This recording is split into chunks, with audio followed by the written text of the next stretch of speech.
Viva é o capítulo 92, Demonstrações do Céu. Disseram-lhe, pois, que sinal fazes tu para que o vejamos e creiamos em ti? João, capítulo 6, versículo 30. Em todos os tempos, quando alguém na terra se refere às coisas do céu, verdadeira multidão de indagadores se adianta pedindo demonstrações objetivas das verdades anunciadas. Assim é que os médiuns modernos são constantemente assediados pelas exigências de quantos se colocam à procura da vida espiritual. Esse é evidente e deve dar provas daquilo que identifica. Aquele escreve em condições supranormais e é constrangido a fornecer testemunho das fontes de sua inspiração. Aquele outro materializa os desencarnados e, por isso, é convocado ao teste público. Todavia, muita gente se esquece de que todas as criaturas do Senhor exteriorizam os sinais que lhe dizem respeito. O mineral é reconhecido pela utilidade. A árvore é selecionada pelos frutos. O firmamento espalha mensagens de luz. A água dá notícias do seu trabalho incessante. O ar esparge informações, sem palavras, do seu poder na manutenção da vida. E entre os homens prevalecem os mesmos imperativos. Cada irmão de luta é examinado pelas suas características. O tolo dá-se a conhecer pelas puerilidades. O entendido revela mostras de prudência. O melhor demonstra as virtudes que lhe são peculiares. Desse modo, o aprendiz do Evangelho, ao solicitar revelações do céu para a jornada da terra, não deve olvidar as necessidades de revelar-se firmemente disposto a caminhar para o céu. Houve dia em que a turba vulgar dirigiu-se ao próprio Salvador, que a beneficiava, perguntando: que sinal fazes tu para que o vejamos e creiamos em ti? Imagina, pois, que, se ao Senhor da vida foi dirigida semelhante interrogativa, que indagação não se fará do alto a nós outros, toda vez que rogarmos sinais do céu, a fim de atendermos ao nosso simples dever? Bom, fica aí, né, a reflexão sobre demonstrações do céu. Gente, hoje a gente vai ter a palestra com Silmara sobre fraudes espíritas, no Livro dos Médiuns, né? E eu quero chamar a Linda C para fazer a prece inicial. Deus abençoe.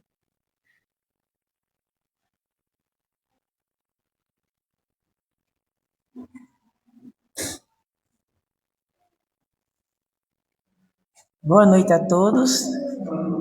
Vamos orar. Em agradecimento a Deus por estarmos novamente reunidos. Senhor Deus, Pai de amor e misericórdia, que a Tua paz se faça presente em nossos corações. Mestre Jesus, ajuda-nos a mantermos a tranquilidade, a harmonia, a certeza de momentos melhores em nossas vidas, de acordo com as nossas mudanças morais.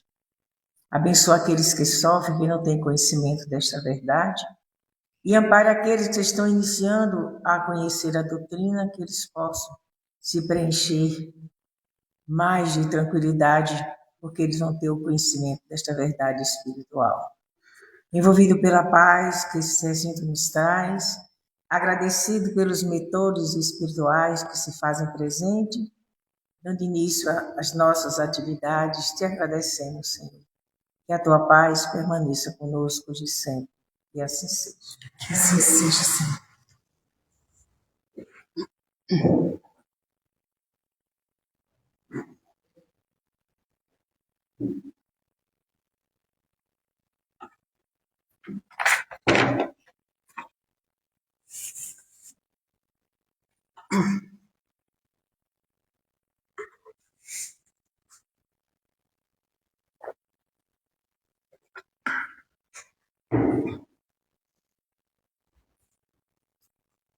Queridas irmãs, queridos irmãos, boa noite. Que a doce paz do Divino Mestre Jesus envolva os nossos corações em muitas bênçãos de luz e de muita paz. Conta-se que um comerciante atravessava uma região bem montanhosa, isso à noite. Quando, de repente, se aproximou dele um homem dizendo: olha, eu tenho uma joia muito preciosa. É um diamante. E esse diamante é muito raro. É a maior joia que você verá em toda a sua vida. Então, não perca essa oportunidade. Então, aquele comerciante, ao olhar através de uma pequena lanterna, viu brilhar intensamente aquela joia, ou o que seria uma joia. E ele ficou tão encantado que ele quase entregou toda a sua fortuna para aquele homem, em troca da pedra. Mas aí havia também um velho viajante que chegou e disse: Senhor, por que você não espera o dia amanhecer para analisar melhor essa joia? E o vendedor disse: se ele for esperar, provavelmente perderá essa oportunidade. Mas o comerciante pensou e disse: eu vou aguardar o dia amanhecer. E quando o sol nasceu, ele viu que aquilo que seria um diamante, na realidade, era um pedaço de vidro bem lapidado. O brilho da noite havia enganado os seus olhos, mas a luz do dia fez ele ver a verdade. E aquele velho viajante que havia lhe alertado trouxe uma grande lição para ele e para nós, ao dizer: meu caro, a verdade nunca teme a luz. Somente a mentira precisa da escuridão para se fazer valiosa. E assim também ocorre com as fraudes espíritas, o sensacionalismo, a vaidade, a exploração da credulidade, que podem impressionar por algum tempo, mas não resistem à luz da verdade, à luz da razão, à luz da moral dos ensinos da doutrina espírita. E é através do estudo doutrinário que vamos percebendo a importância de buscarmos a fé raciocinada, o discernimento, a responsabilidade moral que temos, inclusive com essas temáticas acerca dos fenômenos espirituais. Quando aqui trazemos esse assunto sobre fraudes espíritas, o que vem em nossa mente, o que nós já compreendemos que significa fraudes espíritas. São práticas realizadas muitas vezes em nome da mediunidade, em nome dos espíritos e muitas vezes em nome do espiritismo, que tem por objetivo ganhos, que tem por objetivo ficar reconhecido, destaque no movimento espírita, muitas vezes, por que não? Que também tem a finalidade de obter ganhos. Salvo engano, ontem ou foi hoje, nós estávamos vendo um vídeo de um filme que estreou, na verdade, no ano de 1990. Ghost, 36 anos. Né? E foi e ainda continua sendo um grande sucesso. Se trata de um casal que tinha ali se mudado para um apartamento maior e voltava de um cinema, salvo engano, quando foi abordado por aquele que seria um assaltante. Então, de repente, aquele personagem, Sam, vocês me desculpem o spoiler, mas 36 anos vale a pena. Ele sai correndo atrás daquele assaltante. Quando olha para trás, fica sem entender. Vê ali o seu corpo e a sua noiva aos prantos ali, em meio de muito sangue. É quando ele vem descobrir que foi assassinado. Então, ele sai andando, procurando entender. É quando se depara com um local onde ali supostamente havia os contatos dos desencarnados com os seus familiares. E uma médium muito famosa. Então ele entra e quer ajuda, acredita que vai obter, mas quando ele entra naquele recinto, ele vê que na realidade ela era uma falso médium.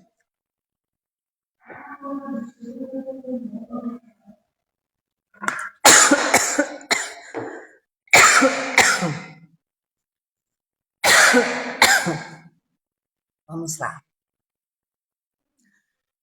Então, ele começa a rir e tal. Quando ele olha e solta alguma palavra, ele percebe que ela entendeu. Então, ele, ao perceber, vai atrás dela. Ela fica desesperada. Porque, na realidade, ela não queria ter faculdade mediúnica. Ela queria continuar ganhando dinheiro em cima da mentira. E ele persiste atrás dela, canta a música do elefantinho. Um elefante incomoda muita gente, 2 elefantes incomoda muito mais. E é uma música que não tem fim. Imaginem de madrugada.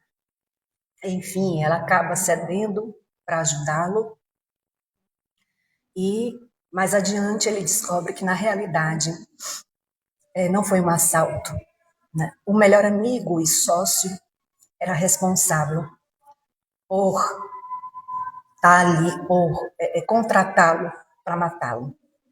Mas assim como essas fraudes, que até esqueci o nome da personagem, muito engraçada, ocorre também aqueles que enganam, fazendo promessas, traga o seu amor em uma semana, em um mês. Faz previsões. Todo ano a gente tem previsões. Próximo ano vai ser marcado por muitos terremotos, por catástrofe. Ora, a gente sabe disso. Esse ano, então, o que está tendo de terremoto está sendo uma coisa muito difícil.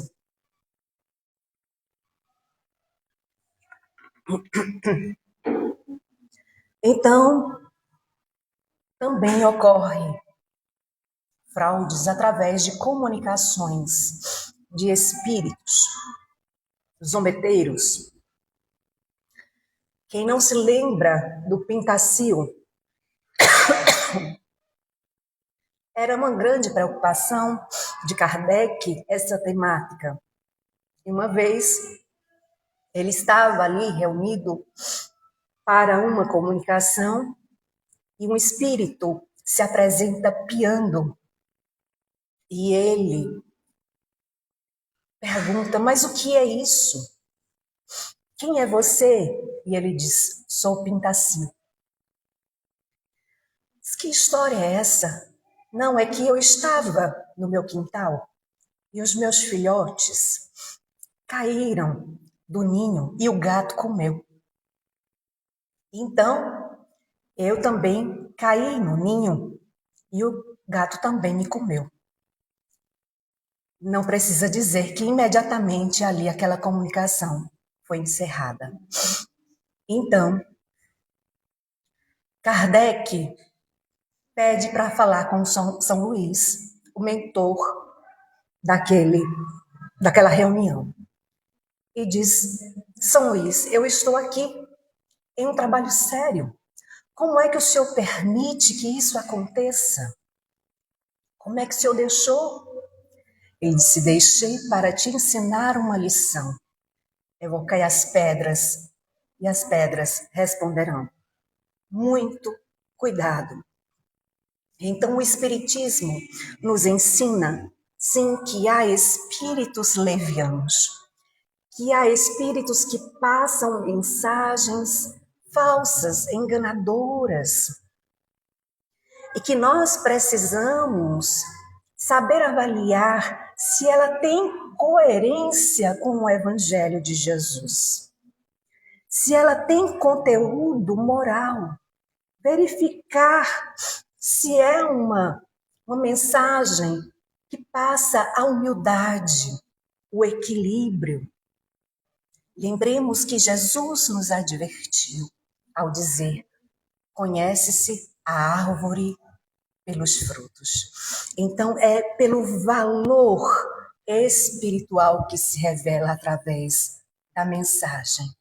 E aqui a gente lembra uma passagem que está no capítulo 7 do livro Paulo e Estevão, porque Paulo estava muito preocupado, estava sendo muito requisitado em estar em várias igrejas, que eram as casas das pessoas daquela época, que se reuniam ali para reviver os ensinos do Cristo. E ele não conseguia estar. Ele se tornava um apóstolo muito disciplinado. E isso lhe apertava o peito. Até que em uma oração que ele fez ali na igreja de Corinto, Jesus lhe apareceu e disse, Paulo, não se preocupe, você poderá escrever em meu nome. Os de boa vontade saberão compreender que o valor da tarefa não está na presença pessoal, mas sim no conteúdo da mensagem. Assim, também trazendo para nós, está no conteúdo da mensagem e não, inclusive, naquele que assina. Então, o espírita cristão, o espírita que está atento ao esforço que ele deve fazer por se melhorar, ele não se deixa fascinar pelos brilhos das aparências. Ele está atento, ele procura ver a luz do discernimento, a luz da verdade. Por que será que Kardec, em O Evangelho segundo o Espiritismo, ali no capítulo 7, item 4, nos diz, reconhece-se o verdadeiro espírita pela sua transformação moral e pelos esforços que emprega em domar suas más tendências e suas más inclinações. Porque aquele que está atento no dever a ser praticado, ele não cai nessa armadilha. Ele fica atento. Ele estuda para compreender, para ter uma noção melhor do que se trata de fato uma comunicação séria. Mas quando nós estamos invigilantes, nós nos deixamos fascinar pelos brilhos das aparências. Muitas vezes nós nos enganamos, inclusive, com o vento que passa e a gente diz, eita, que passou um espírito agorinha. Às vezes nem foi, a janela estava aberta, passou por um corredor, ou então viu uma sombra, acabei de ver um espírito. Tenhamos cuidado.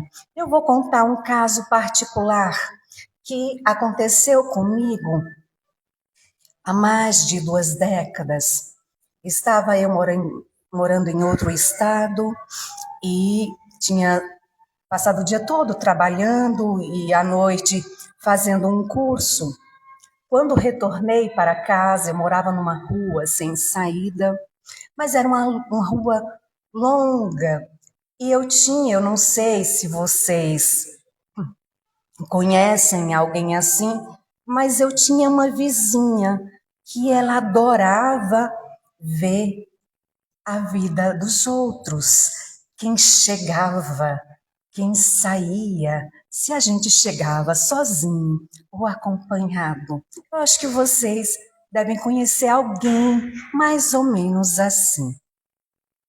Então, o ônibus parava bem de frente à rua e eu desci. Eu estava tão cansada, mas eu estava em uma época que eu me deixava,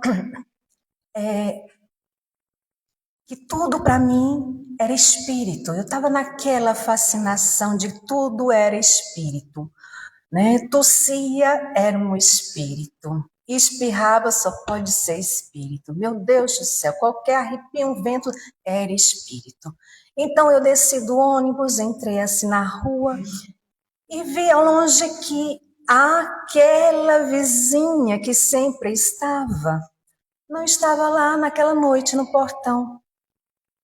E eu senti uma coisa do meu lado e eu comecei a andar mais rápido e começou também indo, e eu mais rápido e começou também indo.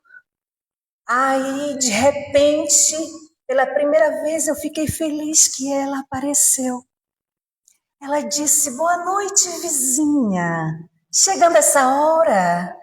Eu disse, pois é.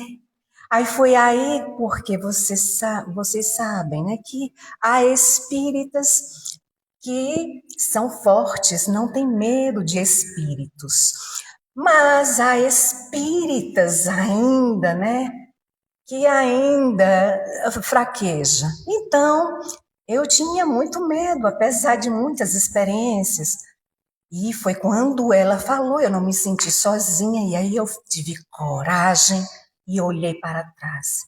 Minha gente, eu estava com medo, era da minha própria sombra. Não era espírito coisa nenhuma, era a minha sombra que acompanhava. Então tenhamos cuidado para não colocar tudo na conta de espírito. E Kardec foi muito cuidadoso nessa temática.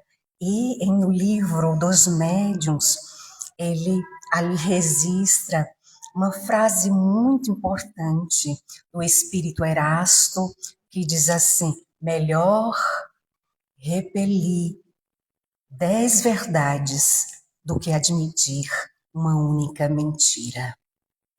O espiritismo não nos incentiva ao fanatismo, nos lembra e nos convida através dos livros para lembrar que os espíritos sim podem enganar e que o médium não é infalível. certa cidade, vamos aqui trazer um exemplo, comentava sobre um médium que dizia conversar com um espírito bem elevado, bem famoso. E esse médium começou a ficar famoso nessa cidade, a ponto de virem pessoas de vários lugares para conhecer esse médium com quem ele falava. E tinha entre eles um homem muito simples e muito estudioso das obras da codificação. E aí ele começou a perceber que, na realidade, aquele médium era muito vaidoso. Ele gostava mesmo era de chamar atenção. Ele gostava mesmo era de receber presentes valiosos. Então, sem discutir, sem acusar, ele pensou e resolveu fazer uma pequena experiência. Antes de começar a reunião, ele pegou uma moeda de ouro e colocou no paletó do médium. Quando a reunião começou, o médium começou a falar, dizendo que estava ali conversando com um espírito muito elevado. E que esse espírito, vejam só, meus amigos, esse espírito sabia de todos os segredos daqueles que ali estavam. Então, quando chegou o momento desse homem, desse estudioso, esse médium foi logo dizendo: veja, os espíritos aqui estão me revelando que você é um homem muito apegado aos bens terrenos. Você precisa desapegar. Inclusive, ele está me dizendo que você precisa fazer uma boa quantia, né? Doar uma boa quantia para a nossa obra. E aí, nesse momento, o homem, com muita calma, disse: certamente farei o que a minha consciência indicar. Mas antes, eu gostaria que esse espírito lhe dissesse onde está a moeda que desapareceu há pouco tempo. E aí, o médium fechou os olhos, fingindo que estava ali se concentrando. Imagine aquela personagem do Ghost, fingindo ali, apertando os olhos. E aí ele abre os olhos e diz assim: olha, ele está me dizendo que aquela moeda de ouro alguém levou, mas essa pessoa não está mais aqui. Aí ele disse: será?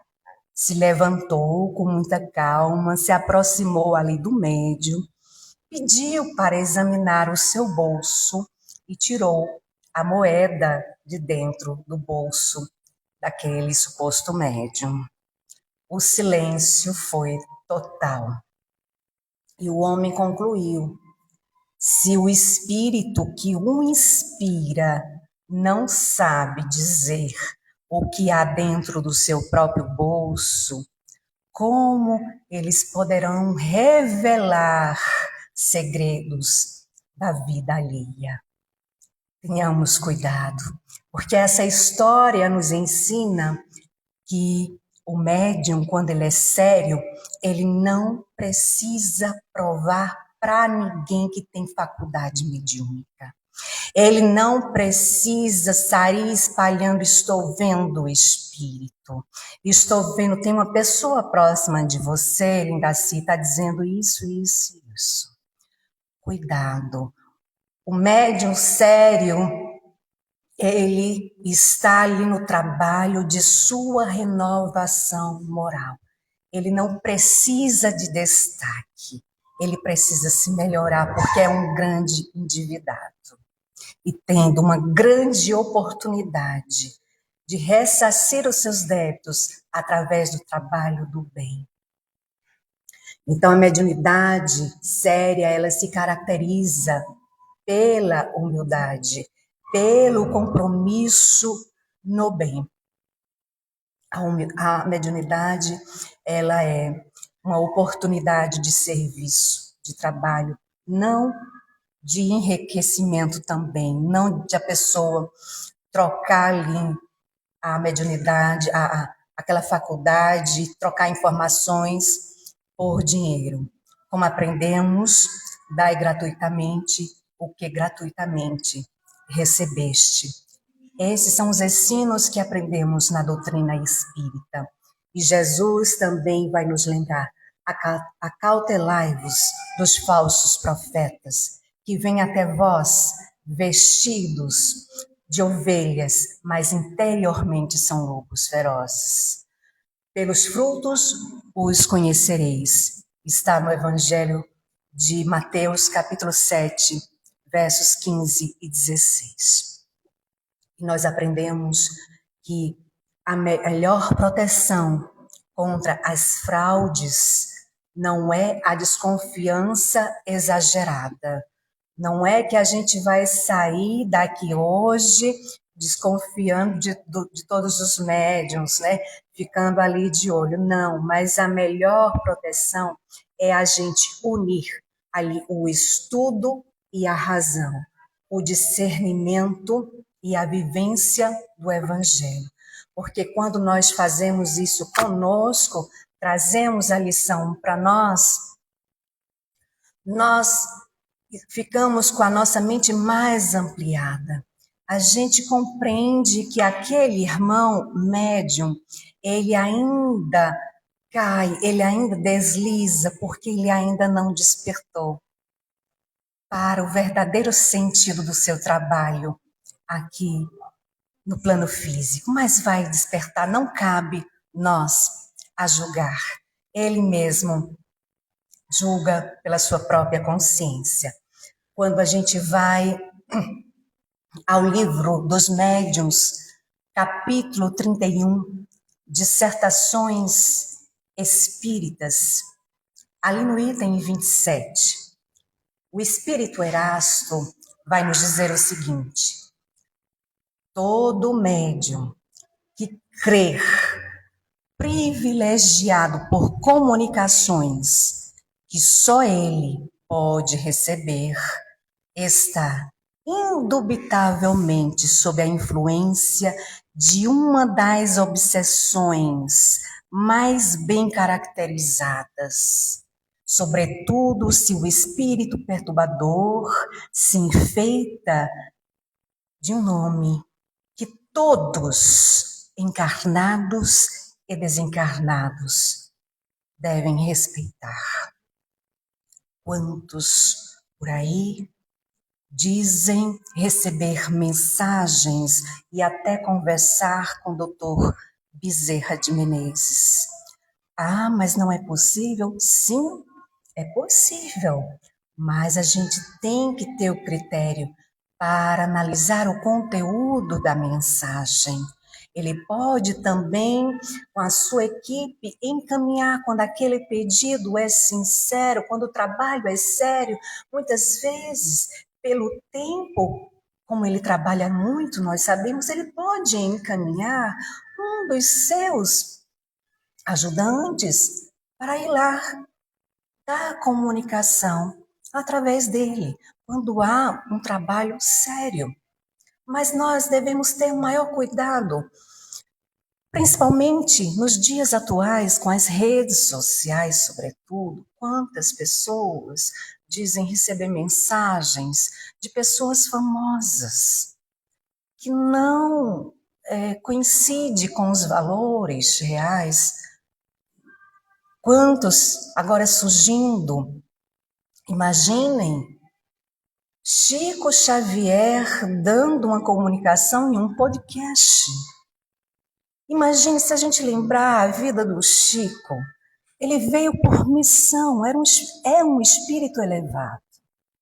Imagine se o Chico ia perder tempo de estar num podcast, em um YouTube, para dar uma comunicação, para o canal ganhar like, para aquele suposto médium ficar conhecido. Ah, mas a voz era diferente. Gente, tem muito humorista que muda uma voz. Não estou dizendo que é o caso. Mas o Chico não se passaria a dar comunicação em uma live para engrandecer um médium. Ele que era exemplo de humildade. Tenhamos cuidado. O espírito sério, elevado, ele dá comunicação em uma reunião séria. Para isso, existem as reuniões preparadas. E não para que usem de seu nome por aí. Então, assim, é um momento em que, nos dias atuais, a gente precisa estar muito atento. Para trazer como exemplo, havia também uma pequena cidade, um grupo que estudava os assuntos dos fenômenos espíritas. Ao final de uma reunião, o médium ali escreve rapidamente e diz que se tratava de um espírito muito elevado e que estava ali para orientar o grupo. E o mais impressionante era que suas palavras eram difíceis e tinham considerações filosóficas.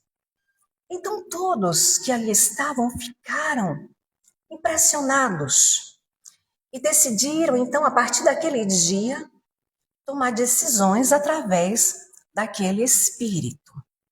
Tudo que iam resolver na casa espírita, perguntava àquele espírito. Nós devemos mudar os dias das reuniões? Sim, vocês devem mudar. Nós devemos receber aquela pessoa em nosso grupo? Não, ele ainda não possui evolução suficiente. Meus irmãos,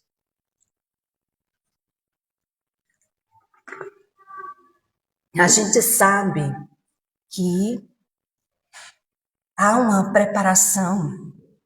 Não é qualquer pessoa que diz eu quero participar da reunião mediúnica que assim vai ser. Há toda uma preparação, né, para fazer parte da reunião mediúnica, mas aí esperar que a criatura alcance uma evolução superior, a gente já pega aí esse espírito mentindo. Né? Porque se fosse assim, né, linda, assim, não haveria reunião mediúnica aqui no mundo físico. No mundo espiritual, a gente sabe, através das obras de André Luiz, de Manuel Filomeno de Miranda, que acontece, entre outras obras também. Mas não era o caso. E vejam só, e perguntaram, e você acha que a gente deve ali organizar para arrecadar dinheiro para a nossa aula? Sim, mas fui eu quem determino. Pouco a pouco, sabe o que aconteceu? O grupo, que era bem estudioso, parou de estudar. E ficou ali, só na dependência daquele espírito. Mas ali também havia um homem simples, estudioso. E ele pediu certa noite, certa reunião, licença para fazer uma pergunta. Se esse espírito é realmente sério, por que as suas mensagens estão provocando divisão? Por que as suas mensagens estão causando medo e dependência? E o médium respondeu, como é que você ousa fazer esse tipo de pergunta? Questionar um espírito elevado desse jeito. E aí aquele homem não teve dúvidas, abriu ali o livro dos médiuns e disse justamente, porque se ele se diz um espírito elevado, é aí que nós devemos examinar com maior cuidado. Um espírito verdadeiramente sábio, ele não exige obediência, ele não alimenta a vaidade, ele não procura governar consciências. E aí depois ainda acrescentou que a verdadeira sabedoria não estava nas palavras difíceis, mas estava na mensagem que pudesse tocar aquele coração, ou os corações que ali estavam, para que pudessem extrair para si o que ainda tinha dentro que precisava melhorar.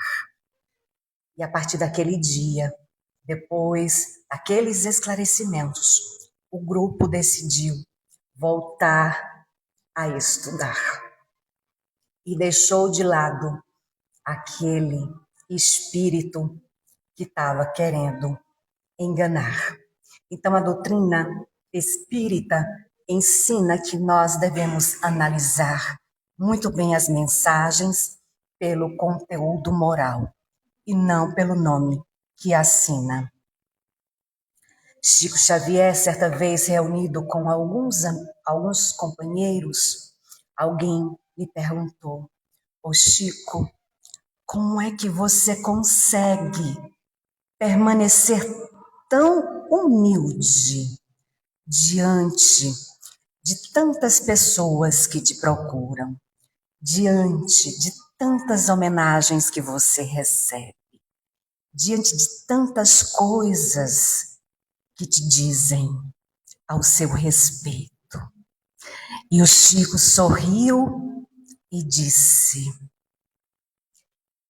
"Meu filho, se as pessoas falam me elogiando, eu não devo acreditar no que eles dizem. E se as pessoas me criticam, eu também não devo acreditar naquilo que me dizem. Eu devo procurar Deus dentro de mim e perguntar o que ainda tenho de melhorar."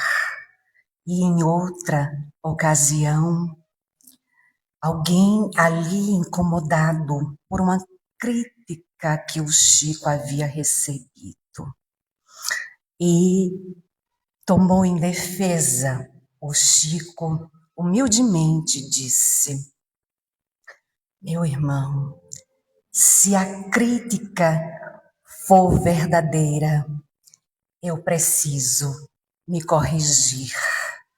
Mas se ela não for verdadeira, eu não tenho com que me preocupar."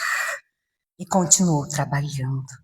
Meus queridos irmãos, o quanto a gente precisa ainda dos exemplos de Chico no nosso dia a dia. Interiorizar. Muitas vezes a gente se incomoda com o que dizem ao nosso respeito, mas nós devemos analisar. Se a crítica é verdadeira, a gente extrai uma lição e procura melhorar. Se ela não é verdadeira, a gente deixa passar e continua trabalhando. E é esse o convite que o Espiritismo traz aos médios que estão ainda no processo de educação. Se aquela crítica que recebeu é verdadeira, tire a lição. Procure se corrigir, se melhorar. Então, esta narrativa nos traz o exemplo maior de humildade do Chico. A humildade é uma das maiores proteções contra as fraudes. O médium que começa a acreditar que ele é indispensável, que ele é um ser de luz, ele está fatalmente ali caindo na sua própria armadilha. Então, a pergunta que nós médiums, sobretudo os ostensivos, devemos perguntar não é quantas pessoas estão acreditando na minha faculdade mediúnica, mas o que eu estou fazendo dessa faculdade que Deus me confiou. Quando a gente fala dos médiuns, e muitos confundam mediunidade e médiuns. Mediunidades sempre existiu em todos os tempos, médiuns também existiram os profetas, os magos. Hoje, os médiuns medianeiros, né, são intérpretes dos espíritos. Os médiuns, quem são eles? São seres de luz? Que a gente tem que ficar ali, ó.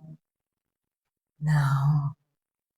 Vai nos dizer Martins Peralva, no livro Estudando a Mediunidade, ali no capítulo 7, que os médiuns são almas que fracassaram desastradamente, que contrariaram as leis divinas e que resgatam sob o peso de severos compromissos e iluminadas responsabilidades o passado obscuro e delituoso, criminoso. Certa feita, Chico perguntou a Emmanuel: quem são os criminosos?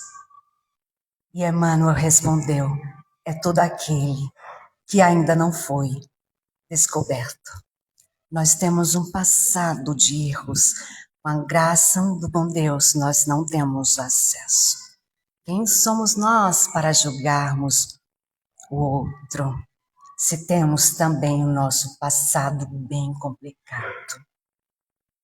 Então, para encerrar a nossa fala, nós lembramos que Kardec, em O Livro dos Médiuns, no item 323, nos lembra que a fraude se insinua por toda a parte e que a melhor garantia está na moralidade notória dos médiuns e na ausência total de qualquer interesse, seja interesse material, seja interesse de amor próprio.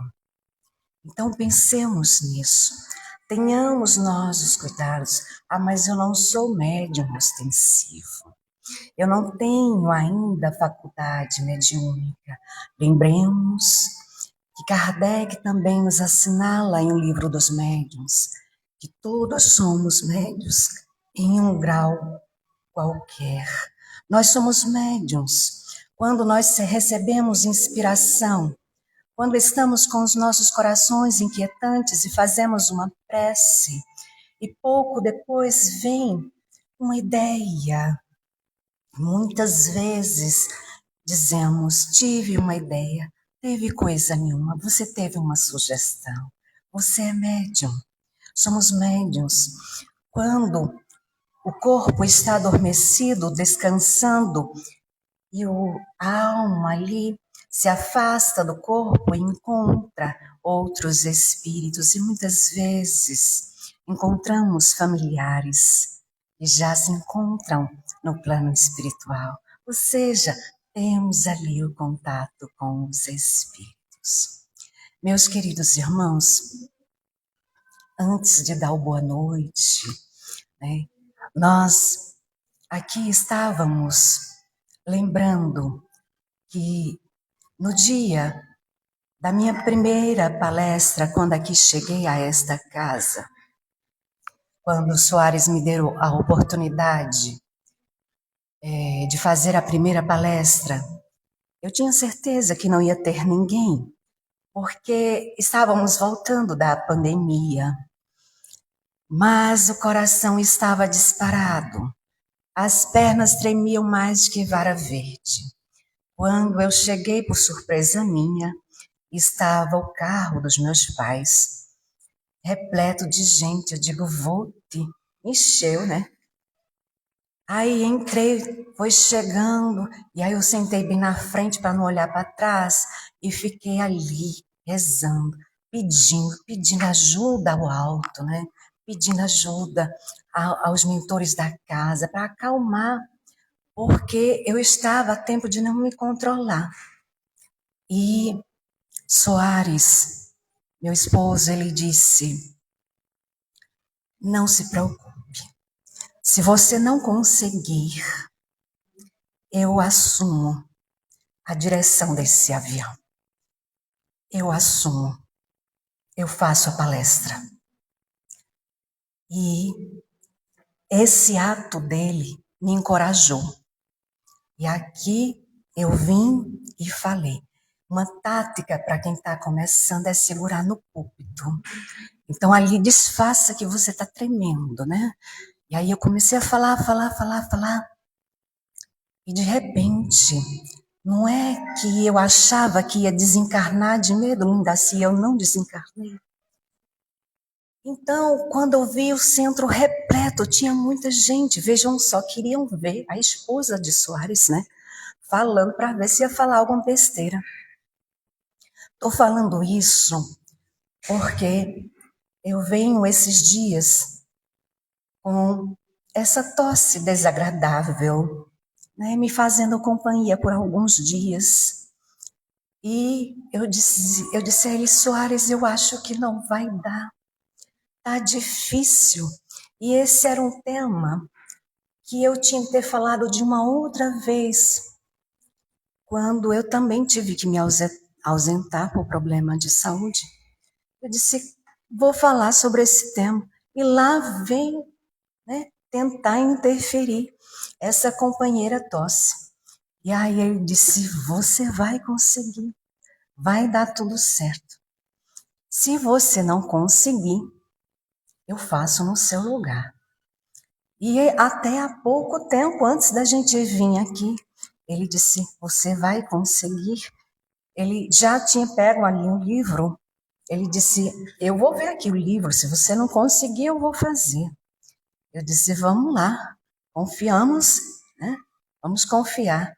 E aqui cheguei, né? Tive alguns excessinhos de tosse, essa companheira que logo vai embora, porque eu já dei a carta branca para ela aí, já disse que ela não precisa mais ficar comigo, então ela está indo embora.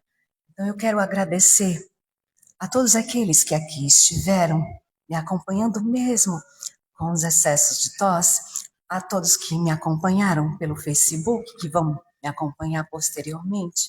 Que Deus e Jesus abençoe a todos. Que assim seja.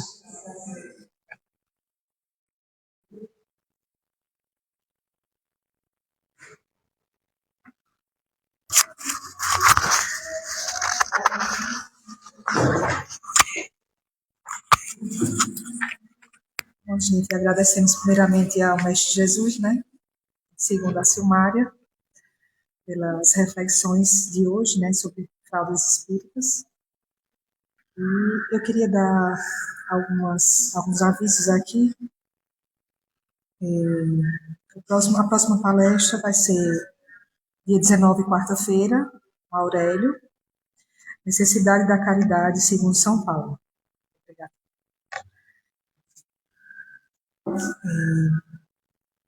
Bom, domingo a gente tem a campanha do quilo, né? Quem desejar participar, é todo domingo. Quem se interessar pode falar com o Tião, na secretaria. Quem puder também contribuir nos sábados com a sopa, fala também com o Tião. A gente tem aqui o programa Espiritismo no Ar, né, às 8 horas da manhã, no domingo, aos domingos. Ao vivo também pelo canal do YouTube, com Soares e Silmária, respondendo perguntas e notícias do movimento no espírita. No domingo também a gente tem, à tarde, às 3 horas, o estudo da série psicológica de Joana de Ângeles, online, em nossa página do Facebook e pelo YouTube, no canal Conexão para a Luz, com Soares.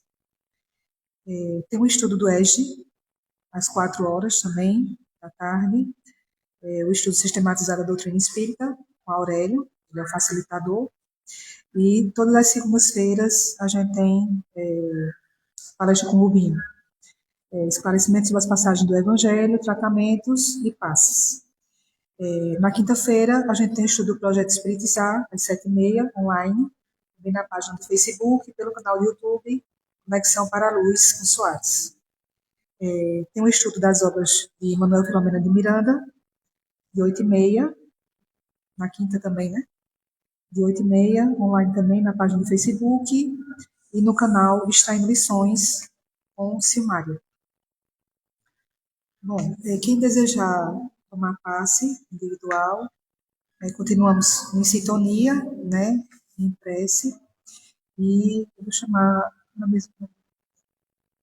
Danilo, né, para fazer a prece final.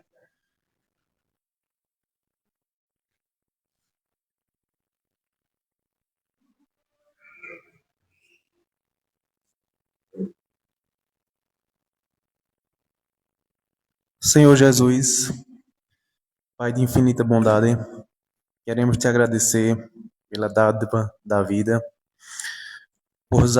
pelas lições apresentadas aqui hoje, por estarmos reunidos em teu nome, que possamos, Senhor, colocar em prática todas as tuas obras, a humildade, a caridade, o amor ao próximo, que o Senhor possa nos iluminar hoje, amanhã e sempre. Que possamos voltar para os nossos lares cheios de paz, amor e gratidão. Que assim seja.